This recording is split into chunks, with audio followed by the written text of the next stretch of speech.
base del cráneo y va a dar ramas como la arteria carótido-timpánica, ¿cierto? Va a dar la arteria meningea, va a dar la arteria oftálmica, la arteria hipofisiaria,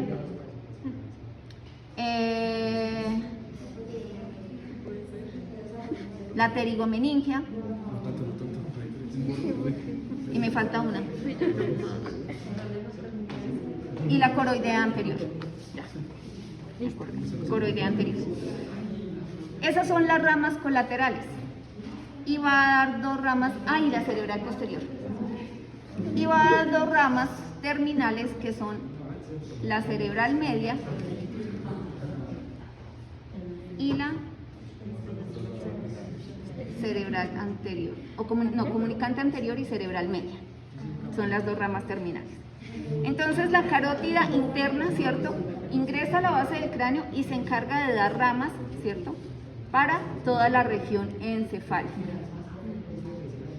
Mientras que la carótida externa, ¿cierto?, se va a encargar de dar irrigación a todas las estructuras de la cara y piel de la región temporal y cuero cabelludo.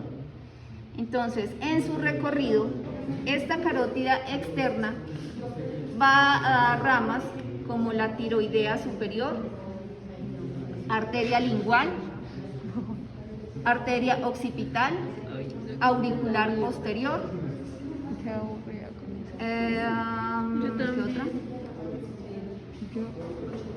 Tiroidea, lingual.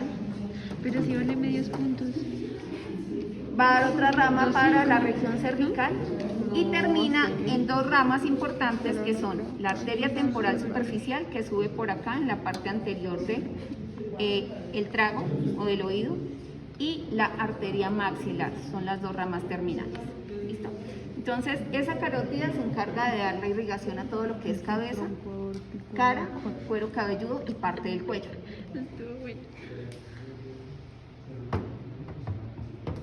La otra rama, ¿cierto?, que se desprende del tronco brachiocefálico va a ser la arteria subclavia.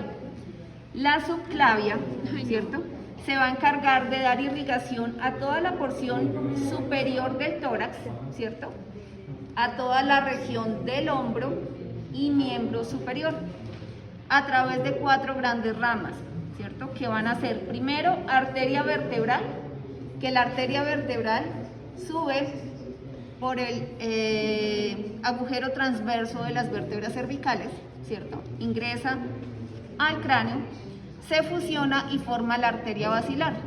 ¿Que recuerdan por dónde pasa la arteria basilar? No. Por el surco que encontramos a nivel medial del puente o de la protuberancia, ¿cierto?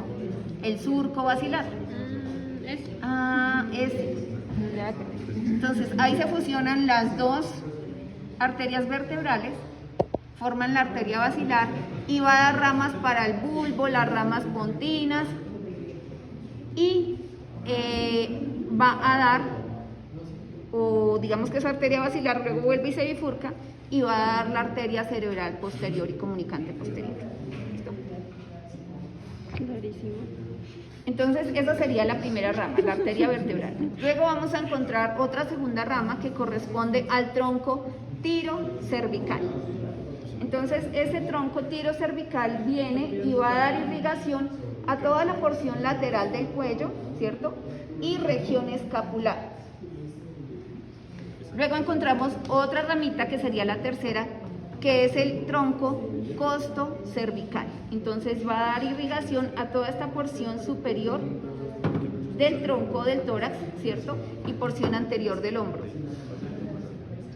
Y la última ramita que corresponde, esa costocervical finalmente continúa y se va a convertir en arteria axilar, ¿cierto?, y se encarga de dar la irrigación a todo miembro superior. Y la última rama, que es la mamaria interna o la torácica interna, que viene por acá, por la región costal, a irrigar esta pared. ¿Listo? Entonces, ya vimos callado aórtico, sus ramas, tronco brachiocefálico, carótida común izquierda y subclavia izquierda. Que esas carótidas se dividen en carótida interna y y externa, interna para cerebro, externa para cara, cuello, y la subclavia que se divide en 4 ramas: vertebral, costo, tirocervical, tronco tirocervical, tronco, costo cervical y la mamaria interna. ¿Listo? Luego vamos a encontrar la porción descendente de la aorta. Después de que se forma ese callado o ese giro, ¿cierto? Ese arco, la aorta desciende. Inicia lateral, pero luego se hace posterior al esófago. Y en su recorrido, ¿cierto?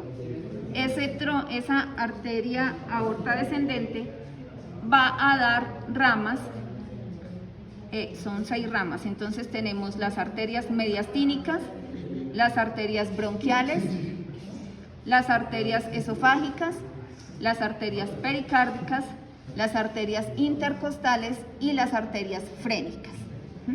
Entonces, mediastínicas para estas estructuras que están a nivel mediastinal, ¿cierto? Bronquiales para cada uno de los bronquios, ¿cierto? Pericárdicas para esta estructura que es el pericardio. Intercostales, ¿cierto? Para la pared torácica. Y frénicas que van a dar irrigación a esta estructura muscular que es el diafragma. ¿Me faltó algún grupo?